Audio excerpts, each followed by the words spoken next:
All right, we are just about at 10 o'clock this morning, so we are going to go ahead and get started. Thank you for joining me. My name is Jessica Green. I'm the Google Program Administrator for the Office of Information Technology, and today we are going to be talking about Google Calendar. Now, before we even get started with Google Calendar, I have a joke. It's a really good one, and I'm really excited about it. What is a calendar's favorite food? A date! Oh man, I can't see you, but wherever you are, in my mind you're laughing. I know my colleagues here are laughing. I encourage you to use that one later. I don't care who you are, I think that's funny. So with that, we're going to go ahead and get started with talking about Calendar. Whether you're new to Calendar or you've been using Calendar for a long time, you're going to learn something new today. I'm excited, we have a lot to talk about. So if you're new, or again, if you've been with us a while, this is a series of domain-wide webinars put on by the Google team. We put on webinars once a month on different G Suite applications. Today, January 23rd, we're talking about Calendar. For those of you who are wondering, there are 37 days left until spring. I looked that up because of the recent cold snap, so 37 days left, and then hopefully we'll start seeing some warmer temperatures. In February, we're going to be talking about Google Docs. And then in March, we're really excited. We're going to be talking about the Google Cloud Platform, and that is going to be with our GCP guru, Travis Tiller. So we have a lot of great stuff coming up. You can sign up for all of these on the TechU announcements page. Now, as always, after this webinar, there will be a post-training survey. If you've taken it before or not, go ahead and take it again just to let me know how I'm doing. This is our 6th webinar, so hopefully, we've improved a little bit, or, if it's gotten worse too, you can let me know, but just let us know how we're doing. So the Google team is a team of 3. Online today, I also have with me the Director of Google Operations, Lilo Santos, and GCP guru, Travis Tiller. They will be online answering questions. So if you have easy questions, hard questions, medium questions, you have a calendar joke that you think is better than mine. I mean, I think that'd be pretty tough to beat my joke, but if you think you have a better joke, put that in there too. They're online answering questions. So really, if you need clarification, you have additional questions, please don't hesitate to type those in, and Travis and Lilo will respond to you. So with that, let's start talking about Calendar. So our goal today is to become more knowledgeable and efficient. As I was going through those responses that you gave me when you signed up, I asked you, what do you want to know about Calendar, or what do you want to become better at? And overwhelmingly, the response was, I want to know more about what Calendar can do, and I want to become more efficient at Calendar. So these are going to be our driving kind of goals behind today's training. With that, before we get started, I want to ask you how you're using Calendar. So just taking a moment to reflect. Are you the type of person who opens Calendar maybe once a day or once a week? Have you never used Calendar before? Are you a power user who has Calendar open in a tab all the time and is constantly looking at it? And then I want you to think about how you want to improve. Are you tired of getting emails back and forth to schedule? Is there a better way you could be doing something? Do you want to use Calendar to conference more, or for better time management? These are all topics that we'll talk about today. And we're going to talk about Calendar in 4 different sections. So the first thing we're going to do is talk about events. Now you might be saying, Jessica, I schedule events every day. I'm pretty familiar. Why are we talking about events? I'm here to tell you that there's actually a lot you can do, even just scheduling a simple event, to make your meetings more efficient and give folks the information they need to have a successful meeting. So we're going to start by talking about events. We are also going to talk about access and permissions. Who has access to your calendar? How can you change access or give access? Who has permission to change events? Things of that nature. We'll talk about notifications. How are you notified? How can you change those notifications? Do you want to get an email? Do you want to get a desktop notification? Do you not want to receive any notifications at all? And finally, we're going to talk about types of calendars. So you have a state calendar that's specific to your account. You can also create additional calendars, and we'll talk about some use cases for that. And you also have access to resource calendars. So we have a lot to talk about today. We're going to jump right in here. As we're going along, please don't hesitate in any of these 4 sections to try things along with me. So if you have dual screens, or if you have a single screen, you can put me to the left a little bit and follow along while I'm doing these things.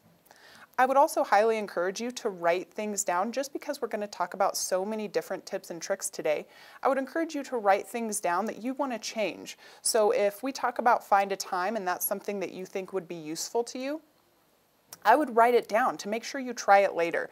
By the end of webinars, sometimes you've heard a lot of information. It's hard to keep track of what you've learned. So writing things down about how you specifically want to change your use of calendar can be really effective in taking this webinar and applying it to how you use your calendar. This webinar will also be recorded and sent out after the fact, so you can go back and review things. If maybe, I went too fast, or you're trying some things, as I'm talking, you'll have access to the recording so you can rewatch and see some of these tips. So with that, I'm going to back out here and I'm going to go into my calendar. So this is my live calendar. I wanted to show you an example of what my calendar looks like and how I use my calendar. Now yours might look very different from mine, but I wanted to use a live calendar so you could see examples of the things I'm talking about and see those happen live. So the first thing we're going to talk about is scheduling events in your calendar. So you're in your calendar view. Now, just so you know, you can change the view of your calendar. For instance, if you want more space in your calendar, you can click on this hamburger menu in the top left. This collapses the menu on the left, so you have more room. You can also change the view of your calendar. So right now, I'm in the week view. I work Monday to Friday. If you work weekends, maybe, you might want to check the box that says Show Weekends. You can also, if you have a really busy day, change your view to day and just see one day worth of events. Alternatively, you can use a month or a year view. So this is my month view. I have a lot of things scheduled, so it doesn't work for me. But maybe you don't have as many things scheduled and you want to see your month at a glance. Finally, you can see your schedule for your upcoming appointments by clicking Schedule.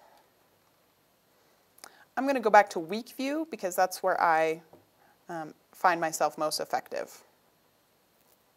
Now, if at any point you find yourself, you can see when we went back to Week View, I am not at today's date. I'm actually at the beginning of January. You can click on Today and get back to today's date very quickly. You can also move back and forth between weeks by clicking on these buttons at the top. All right, so events. There are 2 ways to schedule an event on your calendar.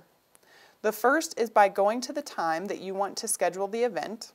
Say I want to schedule an event at 4 o'clock this afternoon, and clicking. That's a left click. This brings up the quick action menu for scheduling calendars, and I'll tell you that's not, I just made the quick action workup. So it's just a little quick scheduling tool for scheduling a really quick calendar. So I'm going to add a title. I'm going to say I'm going to go skiing this afternoon. We had some fresh powder up in the mountains yesterday, so I'm going to go take advantage of that. Now you'll see there's 4 different types of events. There's a regular event, an out of office. Now if I click on out of office, what happens is it gives me a little bit of additional information, like this decline message. So essentially, out of office is to be used when you're out of office on a holiday, maybe you're taking some personal time, hopefully you're taking a vacation. You would put out of office on your calendar, and any events scheduled during your out of office time will be automatically declined. You can change that decline message here. So right now, if someone were to schedule a meeting at 4 o'clock this afternoon, they would get an email back that says, I declined this meeting because I'm out of office. You can leave this or you can change it. So because I am declined because I'm skiing, right? So that's your message. So out of office is really meant for when you're truly going to be out of office and you can't attend meetings. If you have other events going on, maybe you have a meeting or something, I would recommend scheduling it as an event. Maybe you have an all-day event. So that way, if you have to take a phone call or someone has to schedule a meeting on your calendar, they won't get this auto decline message. The third type of event is a reminder. And you can see reminder is a different color, so it's turned into green. So this is a reminder to myself that I am skiing today at 4 o'clock. I can set my reminder to repeat, or I can change the time and date of my reminder by clicking on the date and time. Or I can have it as an all-day reminder, and it will go to the top of my day. So those are reminders for things like, if it was personal, pick up the dry cleaning.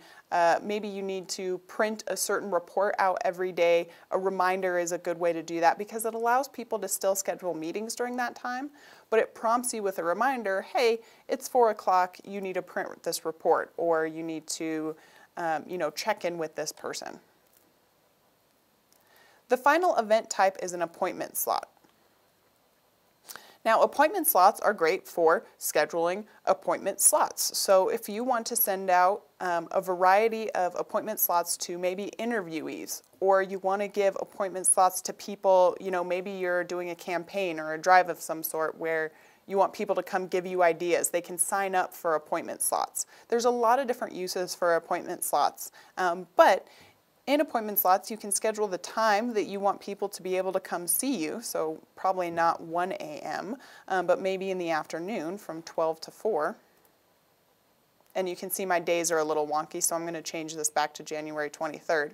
So these are my appointment slots. I'm going to schedule them for 30 minutes at a time and hit save. Now when I send this to folks, what they're going to see is this appointment page,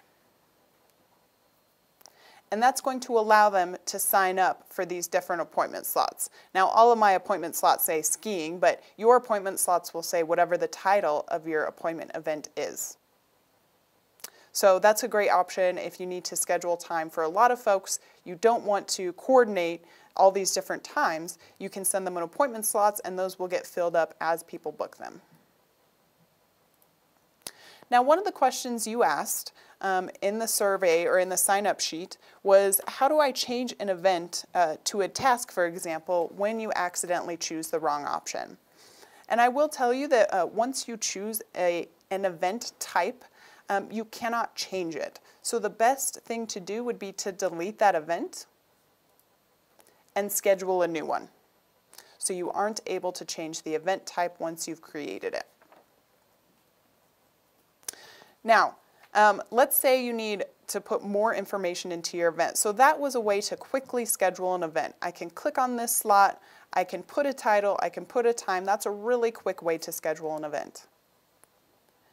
If I click on this More Options button here, I have a whole page of options that I can use to schedule an event. So we are going to go through this. I'm sure you've seen this a lot, this menu. But there are a few things you can do to schedule events more efficiently. So a title, I'm going to say I'm still going skiing. It's going to be a lot of fun. But I want to invite people to ski with me. So I'm going to go over to guests. And I'm going to add guests. I want my team to go. So I'm going to say Lilo and Travis. So they're going to go skiing with me.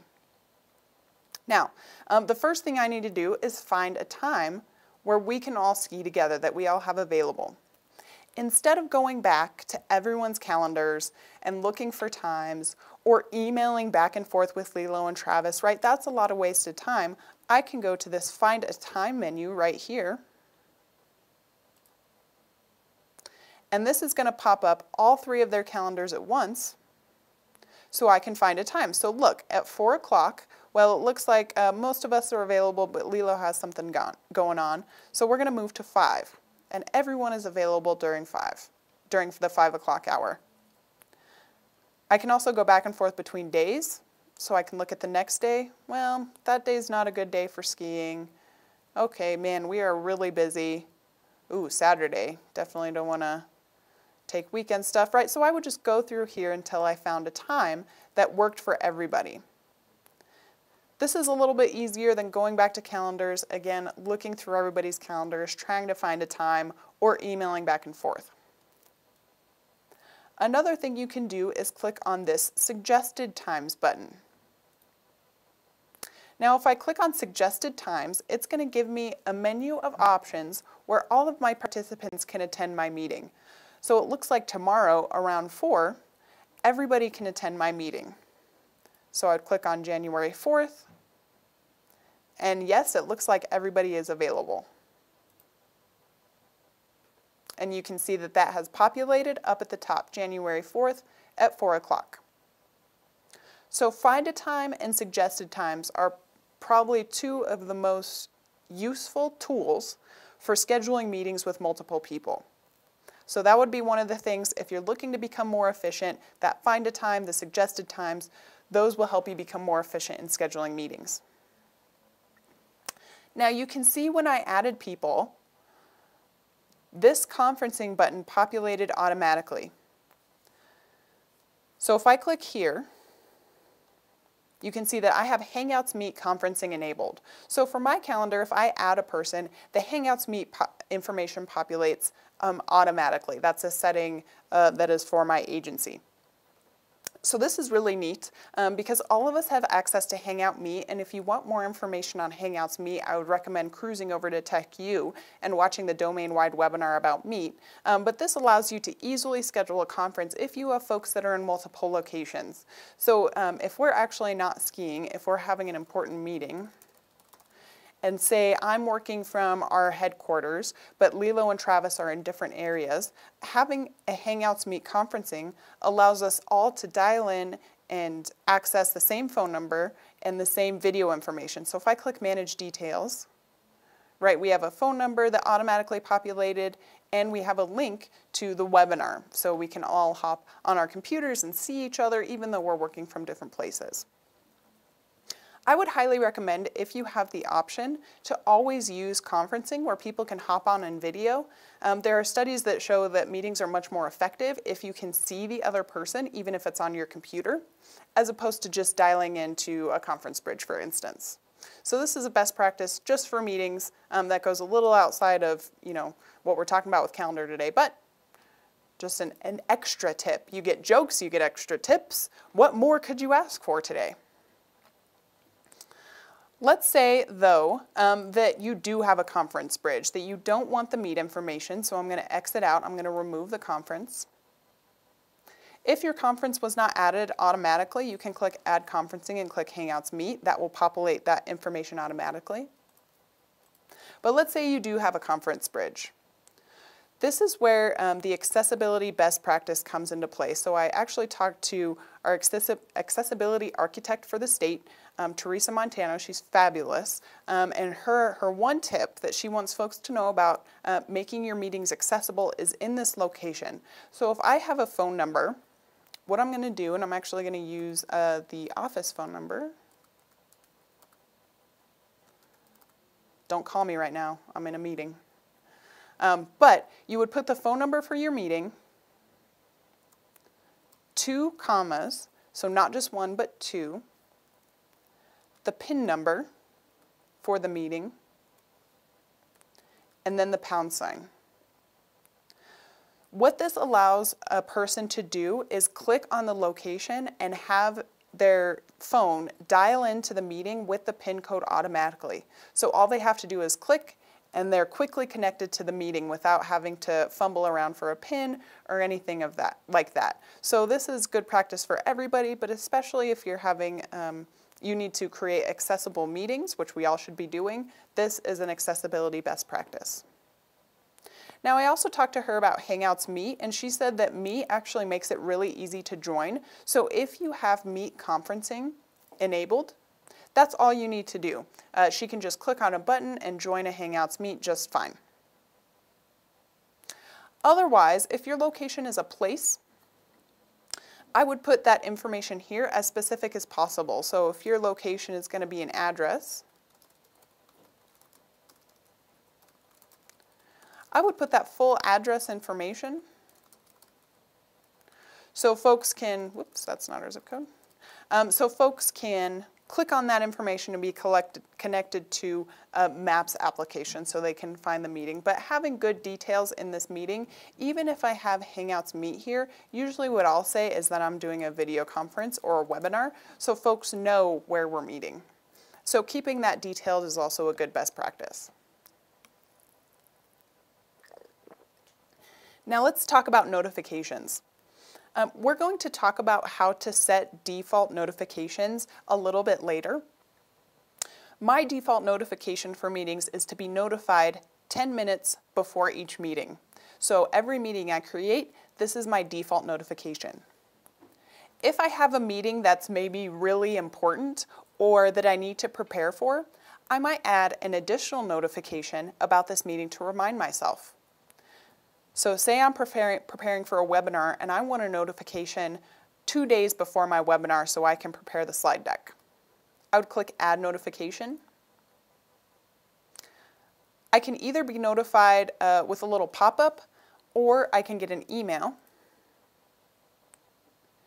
I'm going to change this from minutes to days, and you see you have options here as hours, days, weeks.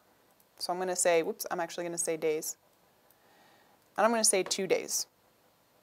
So I'm going to get a notification both 10 minutes before my meeting, and I'm going to get an email 2 days before my meeting so I can prepare. So this is a good best practice for managing time.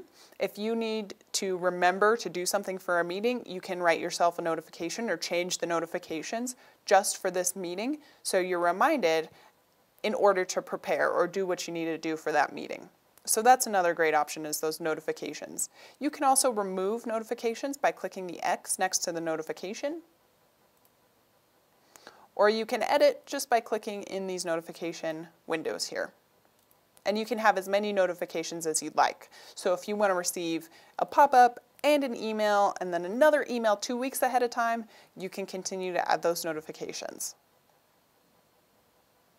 This section right here tells you whose calendar this is going to be scheduled on. So this is going to be scheduled on my calendar. We're going to talk about how you schedule things on different calendars later, but just for your information. But I can also change the color of the event. So my default color for my calendar is purple or grape. I can change that color. So maybe if you're working on multiple projects, you want to change the color of the events associated with those projects. So maybe for my trainings, I want to make those purple, but for my support meetings, I want to make those, let's see, I don't know. We've got Rams and Patriots in the Super Bowl.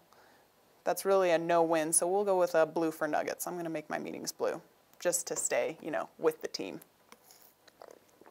All right, so I have my meeting. It's a different color. It's on my calendar. Now, I also got a few questions in the survey that you used to sign up or in the sign-up sheet about what busy means and what this default notification is. So if I click on busy, I have two options for my calendar, busy and free. If I schedule something, maybe I schedule a work from home day. I would put that as free because even though I'm working from home and I want people to know that I'm not in the office, I'm still free to meet via phone or webinar. So I might put that as free so people see, yes, I'm at home, but I'm free to have meetings. The default is busy, right? So anytime you schedule an event, the default is that it's going to color in as busy. But you can use free for things that, again, you've scheduled something, but you're able to talk during this time. Now, if I click on default visibility, I have two different visibilities, public and private. The default for your calendar, and we're going to talk about this more when we talk about access and permissions, the default visibility for your calendar is free busy. So if I were to look at someone's calendar and they had not given me permissions, they might have a bunch of meetings and I would see free busy information on those. Now, if I have access to someone's calendar to see the details, right, I would be able to see all the details of the meeting, but maybe I have access to my director's calendar, but he has a doctor's appointment that he wants to put on there, but he doesn't want me seeing, I would change this visibility to private. So that way, anyone who has access to the calendar can only see that he is busy during that time. He can't see any other information. Alternatively, if I have my calendar set to free busy, I can make an event public. So even if someone looks at my calendar and all they see is free busy, on this one event, they will see all the details. So just to recap, the default visibility is dependent on who is looking at your calendar. If I have my calendar set only to free busy, which is the default for users at the state, the default visibility will be free busy for those folks. But if I've given access to someone like my director, he'll be able to see the details. So if you have an event that you don't want anybody to see, or you want everybody to see, no matter what their visibility is, you would change that event to public or private. Hopefully that makes sense. I know that's a little confusing just because it's dependent on who can see that information, but that's a really good question for Lilo and Travis to follow up on if you have additional questions about visibility. All right, 2 more sections in our events topic. Hopefully you've gotten some good tips and tricks so far. We're gonna keep pushing on here. Adding a description to an event is another best practice for an effective meeting. So this is an important meeting. It is about really important things like, A, B, and C. This lets your users know, or the people who you are inviting to the event, know what the event is about. Especially if they don't know that the event invite is coming. Say you're scheduling an event, they have time open on their calendar, you haven't really talked to them about it, but you want to schedule an event during that time. Make sure that you type in additional details in this section so that they can see what the event is about and they don't have to email you, hey, I have this event, what is it about, why did you schedule it, right? So this is a way to eliminate emails by providing information. This section also allows you to schedule effective meetings by attaching documents. So if there's documents that folks need to look at before the meeting, you can attach them using this Add Attachment button here. Now this Add Attachment is going to default to my drive.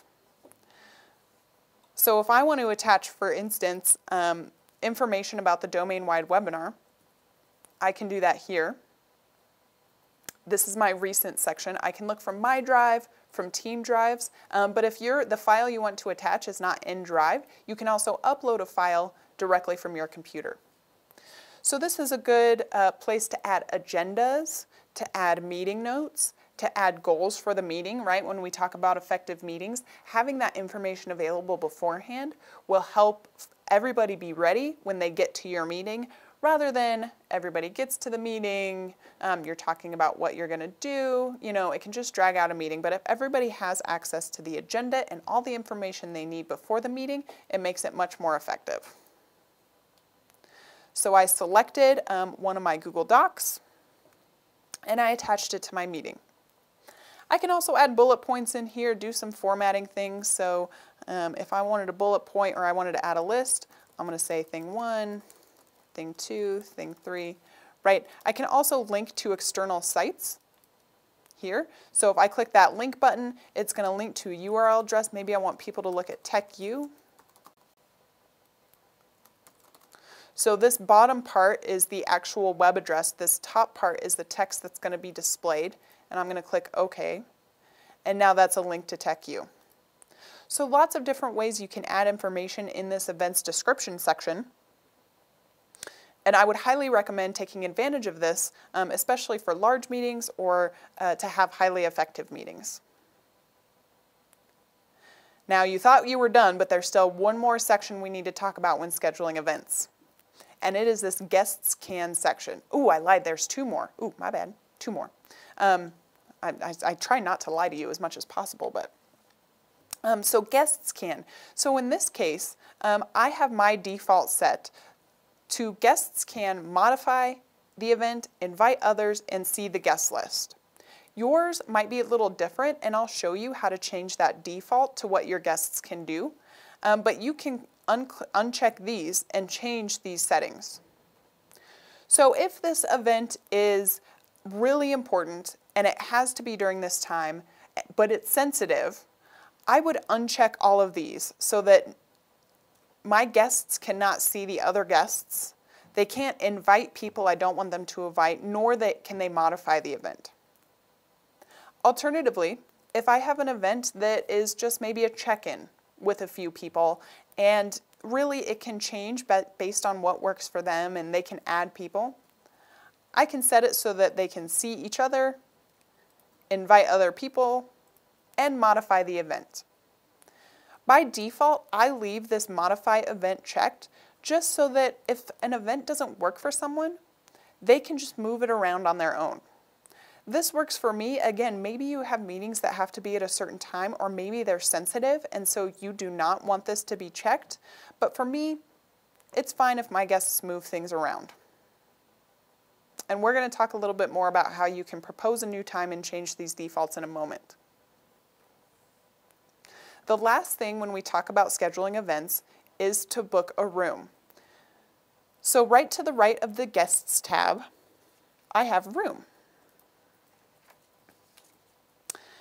Now on mine, and hopefully on yours, now we see this differ across the state, and if you have issues with this, certainly reach out to the support desk and we can troubleshoot it.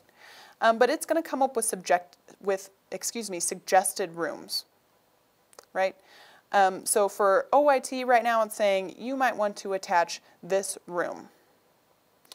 But maybe this is not a very good suggestion, and largely the suggestions have to do with how we have resources at the state allocated, so these suggestions might not be that great. So usually what I have to do is scroll down to OIT and then find my room. Right, so you might have to schedule down to your agency.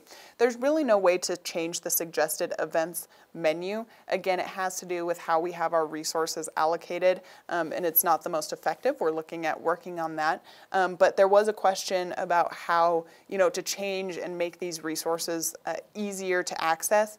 And really, the best way is if you know the name of your resource, you can find it by typing it, and it's usually going to surface things. Well, let's see if I don't have OIT open. So it's going to surface, the one at OIT that I use the most. So typing in your room is usually the most effective for finding it. Otherwise, you'll just have to scroll down the list, find your agency, and book a resource. We're going to talk about how to request resource calendars or changes to resource calendars a little bit later. But as far as scheduling a resource, if I want to schedule a room, again, we're going to go back to OIT and we're going to say, I'm going to schedule Aspen. Right? So you can see once I've scheduled that resource, it actually comes up in the location information. So everyone can see the conference room that you booked. It's also going to schedule the event on the conference room calendar.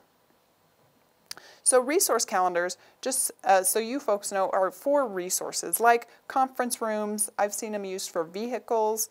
Things like items like projectors or computers might have a resource calendar that you can use to book scheduling meetings. So if you're at an agency that does not have a list of resource calendars, and of course, I can't think of all the agencies right now, but if you don't see your agency listed or a conference room is not listed, you can request a resource calendar, and I'll tell you how to do that in a bit. But I have my important meeting. I have a date that works for everyone, for all of my guests. I have attachments. I have my room information. I'm going to save. Now Google is going to prompt you, do you want to send an invitation to guests?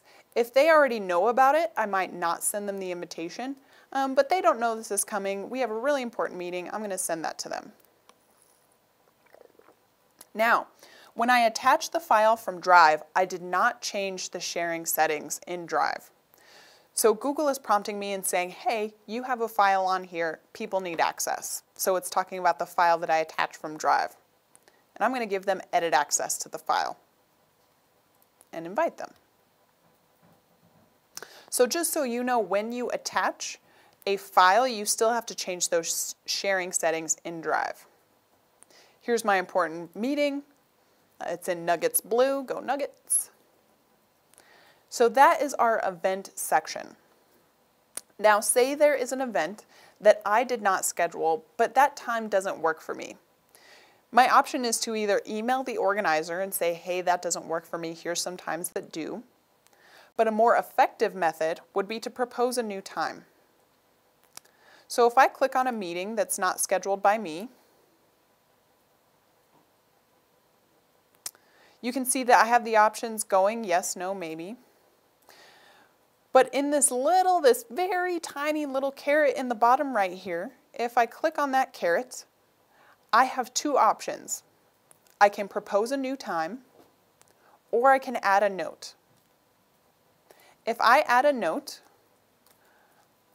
excited to be there, right? So notes are great to indicate whether you're going to be in person or you're going to call in.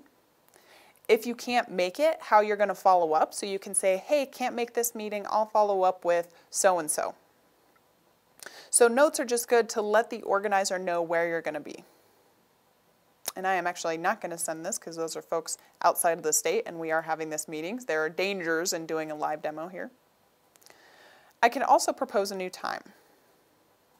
And I can look at the calendars of everybody who has the meeting and I can check a new time. So Google is going to say, well, if that time doesn't work, maybe this time works. And I can pick different times. I can go to different days that maybe work better. So maybe this works better. So this is the current time that it's scheduled. My new proposal is the 24th at 3 o'clock, send proposal. That's going to give the meeting organizer an email and say, hey, this person has proposed a new time. Do you accept it? They can either accept it or they can propose an entirely different time. So as a best practice, really, all scheduling and proposing new times can be done in Calendar. So you can propose a new time without having to email back and forth. I know a lot of us get so many emails every day. I feel like I take a sick day and then I come back and suddenly I'm inundated with 20 or 50 emails. And so to kind of reduce some of those emails and to be a little more effective, proposing a new time in Calendar, sending invites with good detail information, those are all best practices. So that is our events section. I see that Travis is typing away over there, so I'm guessing that you folks have some questions that he's responding to, which is fantastic. Hopefully there has not been a joke that's been better than mine. And I'm actually going to go and delete this meeting. So once I've scheduled a meeting, I can click on the meeting and see some information about it. I can then click this pencil to edit the event. Now again, the event type is going to be the same, but I can edit all of the information. I can email all of the guests in my event. So if I need to email them, it's 10 minutes before the event and oh my gosh, I'm sick, I can't make it, I can email all of my guests. Or I can delete the event. Now when I delete the event, it says, do you want to send cancellation? I'm going to say yes. This wasn't a real event, please disregard. Send. Right, and that gives them an email about why I'm canceling the event. So then they don't have to chat me or email me and say, hey, what happened to this event? I got a couple questions also on the form about the interoperability between Gmail and Microsoft. So we've had users that have complained when they're trying to schedule with folks who are not on the Gmail, so they're on Microsoft Exchange, that there's some issues with events not showing up or the title in the events not showing up or information not updating. This is a known issue between Google and Microsoft. We have spoken to Google about it, and in this case, unfortunately, that's out of our hands. So that interoperability is between Microsoft and Google. I want to say they're working together on the fix. To be honest, we don't have an estimated time when those issues may be fixed. So as a best practice, if you know that the person you're working with is not using Google, I would email them to confirm any changes that you've made to meetings or when you schedule a new meeting so that they have it on their calendar. You lose some efficiency there, but that efficiency loss is less than if they don't show up altogether or if they don't know a meeting location has been changed. So just for folks, if you're having this issue, you know they have Outlook or Exchange, send that additional email just to follow up with them. I wish I had better news on that front. Again, we're still working with Google and pushing them to get a resolution on this, but so far we do not have an estimated time about when that might be fixed. All right, look at how time flies. So we have gone through events. We are now going to explore settings a little bit. And there's a trick to settings that I'm going to show you. So if I want to change some of my settings, like the defaults we were talking about a little earlier, there is a gear in the top right that I click on, and I go to settings. Now you see you have some other options here. One of your options is trash. So if you trash an event, that was one of the questions we got as well. If you trash an event, you can actually find that event here, and you can restore it. Now these are only events that you have scheduled. So if you can see the organizer on all of these is me, right? And here we have another organizer that I can actually restore. But my important meeting, if I'm like, oh no, I should not have trashed that, I can click on this Restore Important Meeting button, and it will restore it to my calendar. Now that is only available for 30 days. So after 30 days, those events that you put in the trash will be gone forever. See, and you can see my important meeting has been restored. I'm going to retrash that. Don't send. Otherwise, some other options, density and color. I can change how my calendar looks a little bit. This is modern. I can go back to classic view. So if you've been using calendar for a while, you might be more familiar with this. And then I can change the density here. So I can make it a little more compact or responsive depending on, the size of my screen. I'm going to leave mine as modern. So to settings. All right. So there are general settings, and then there are settings for your specific calendar. Most of the time, the general settings, you're not really going to change. Language, country, that's usually going to stay the same. If you're used to a different time format, you can absolutely change that. Time zone is automatically updated if you go to a different location and you connect to Google and it recognizes that you're in the Eastern time zone. It's going to automatically update your calendar. The one thing that I do want to point out in this general settings option is this event settings. So if you noticed, all of the meetings I scheduled defaulted to 50 minutes. That is because I have the speedy meetings button checked. So if you are the type of person that is running back and forth between meetings because they're scheduled back to back, I would suggest checking the speedy meetings button. What this does is it changes meetings that are 30 minutes to 25 and meetings that are 60 minutes to 50 minutes. So it makes meetings end a little bit earlier, so you have time to, make a bathroom stop or get a snack before your next meeting. I can't tell you how many times down the hall I see people walking when someone's late to a meeting because they're walking real fast down that hall with a purpose, and you're like, hey, can I talk to you? And no response. It's like you're not even there. So having speedy meetings can really help you manage your time if you find yourself having a lot of meetings in a day. Now if I click, I can change my default duration, so I'm going to turn off speedy meetings real quick. This might be one of the takeaways that you change for yours, that you take away from this webinar. So I'm going to unclick mine real quick. So this is the default meeting duration. If you have a lot of meetings and you want 30-minute meetings, you can change that default. Alternatively, if you find yourself having really long meetings that are really important, maybe your default is 120. I would not recommend 120-minute meetings. That seems like a lot of meeting, but maybe you have a use case where that's appropriate. I'm going to leave my default at 60 minutes, and I'm going to re-enable my speedy meetings. Now these settings here, the default guest permissions, that's what we were talking about a moment ago. If I click down here, the default for all of my events is that my guests can modify the event.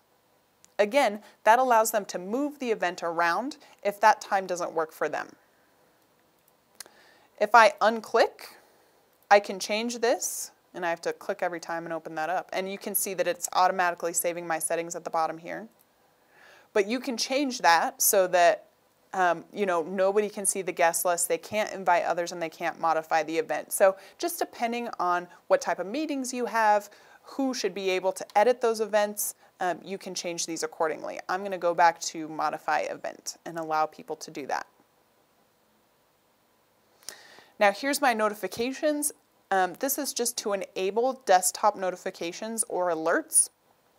We're going to talk more about notifications in 2 shakes, but this gives the option whether you want notifications to be off on your desktop or an alert, which would be in your computer, right up here in your alert center or notification center. And whether or not, so when you get a notification, especially if you have desktop, you get that little da-da-da-da-da ring. It sounds exactly like that, da-da-da-da, and it tells you that you have an upcoming meeting. So you can turn that off or on. Sometimes it can be disruptive. I like to have it on because it reminds me sometimes if I'm not looking at my screen or I don't see that bottom right pop up, the notification sound is helpful. Okay, so we're actually going to look at, so these are general settings. You can explore more of these settings. For instance, I would highly recommend looking at working hours. So working hours let people know what times you're available. So if I enable working hours, I can tell folks that I'm available 8 to 5, for instance, Monday through Friday.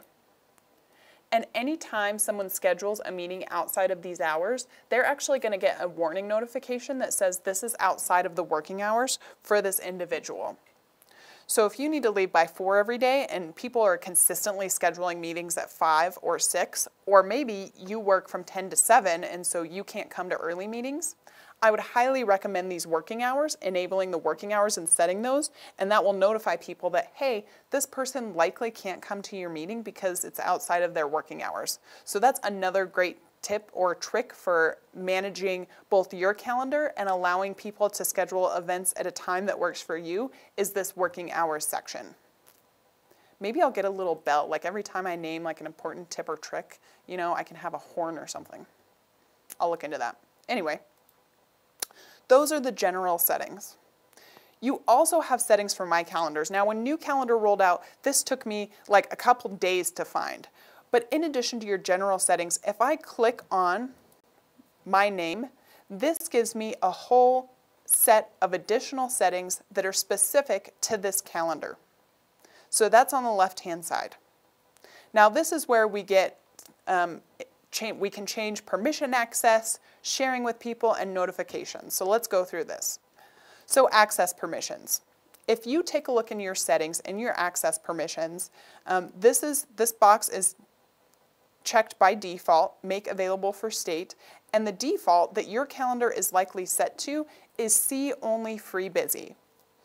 So again, if someone takes a look at your calendar, they're going to see when you have free time and when you have busy time.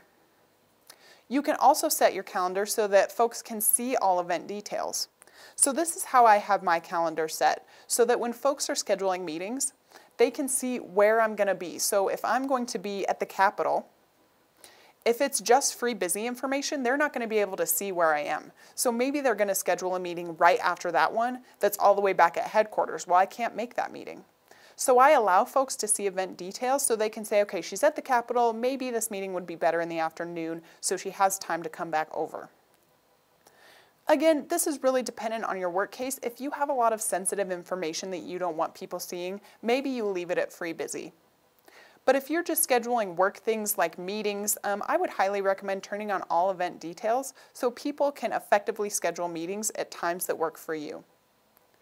Again, remember, when you're scheduling an individual event, you can change that event to private, right? Like we talked about earlier. So even if you select see all event details, if you have something private you're doing, like, you're going to a choir concert for your kid, or, you have a doctor's appointment, you can make those private, and so that even if people can see all the event details, they won't be able to see that specific event.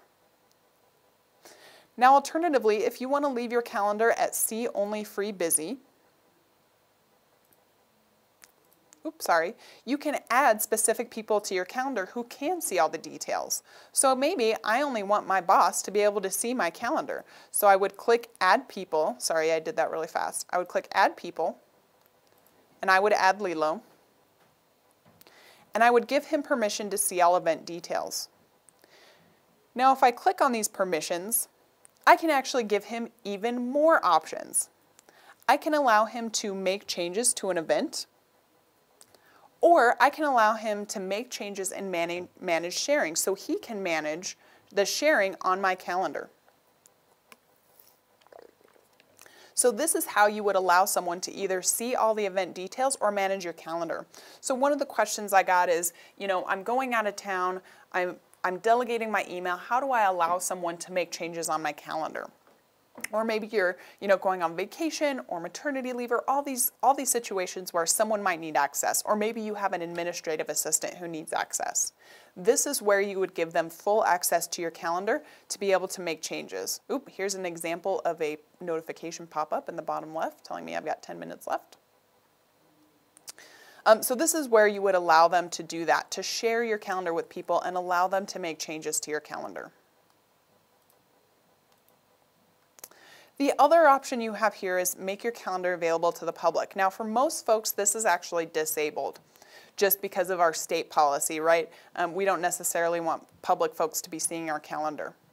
But if you have a situation where you have a calendar and by law the public need to be able to view it, call into the service desk and we can see if we can change those settings for you. So if this is disabled, that's how it is by default. But in certain cases, we can open up this option to make a calendar available to the public.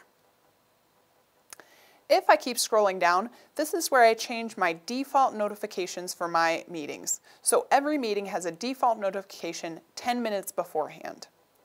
This is where you would add additional notifications like email notifications, or you can extend this. So maybe I want a notification 20 minutes before my meeting. I'm going to leave this at 10. And again, these changes are automatically saved. Scrolling down really quick here, general notifications. So if you are tired of getting emails about every single meeting that you schedule, right? So you get an email when you have a new event, an email when an event changes, an email when it's canceled, an email when someone responds, you can change these settings here. So if I only want an email for new events, I can do that. But then if I don't want to know if the event changes, I can put none. Now you can see in my case that I still get email notifications for most things except for event responses. I can look and see who joined, who didn't, right before the event and take action based off that. So I don't get these emails. You might disable or enable all of these. These are enabled by default. You can also set it so that you get a daily agenda. So if I click email at the beginning of every day, I'll get an email from Google Calendar that says this is what you have going on today. I keep my calendar up in a tab so I don't need that daily agenda, but if you're not in the habit of opening up your calendar, that might be something effective for managing your time and checking what other emails you have. Okay, whoops, and I exited out of settings too fast. So that takes care of settings and access and notifications. Again, I got a lot of questions about that pop-up reminder. You would change that in this desktop notification section here under General.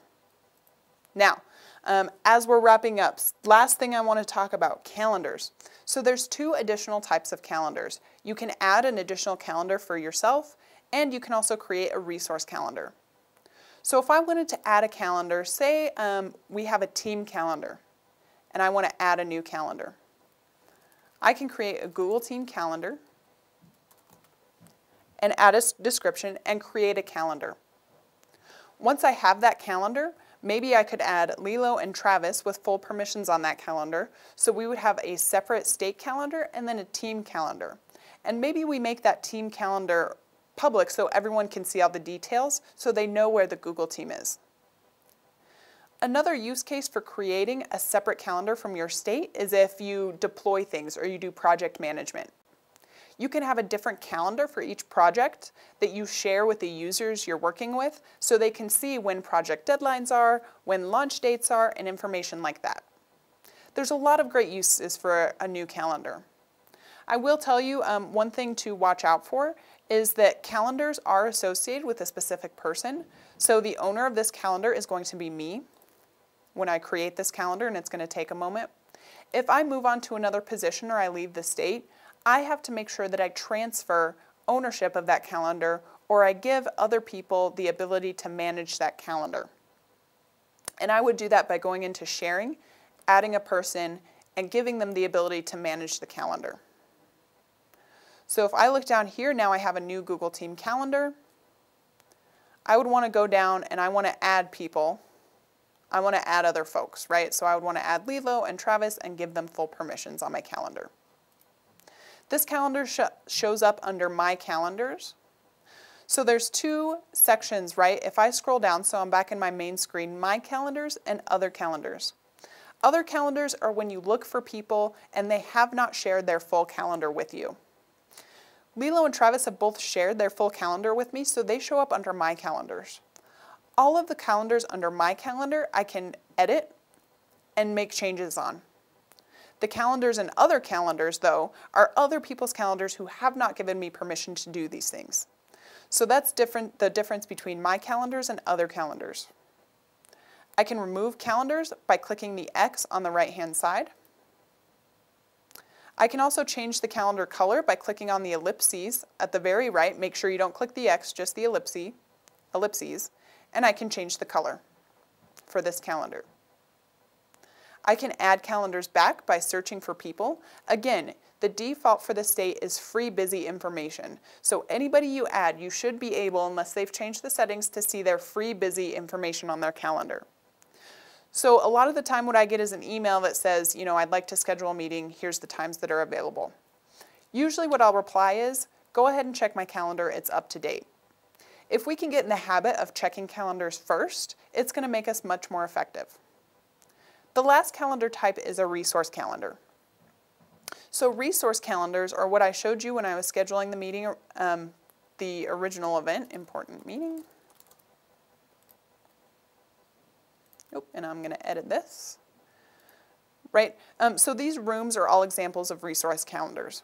Again, good things for resource calendars are conference rooms, fleet vehicles, resources like projectors that you might share. Now to create a resource calendar, you actually have to submit a ticket to the OIT service desk, and they will help you get a resource calendar set up for your agency. Unlike calendars that you create, resource calendars are owned by the state, so they're not owned by any one person.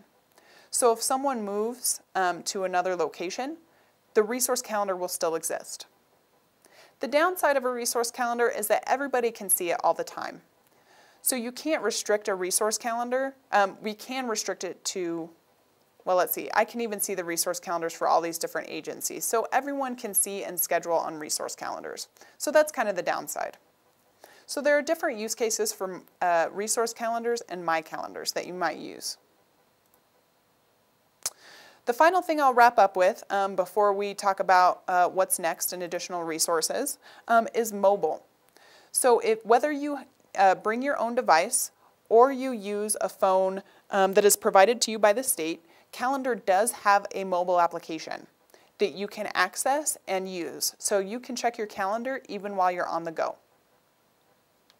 All right, 2 minutes left. Let's wrap up with some additional resources. I should have came up with another joke for the end so we could bookend next time. All right, additional resources. So all of you have access to this G Suite training extension. It exists as a question mark in the top right of your screen, so like Calendar. So if I exit back out and I go to Calendar, here's the question mark. If I click on this extension, it gives me brief lessons on how to do different things in calendars. So if you want a reminder about how to create appointment slots, you can click here and Google will walk you through a lesson for creating appointment slots. You can also search, so if I type appointment, it'll come up with lessons about how to create appointment slots. Other resources, Google it. If you have a question about it, somebody else likely has too. Google has a lot of different support pages that come up when you Google questions that will give you information about how to do something. You also have access to the G Suite Learning Center. So this is a resource that is created and maintained by Google. If I go to Learn by Product, you see I can learn about all of the different products we have here at the state, including, bam, Calendar, right? And if you're new, start here, and you can take a look at all of this different information about Calendar. So these are resources that are created and maintained by Google.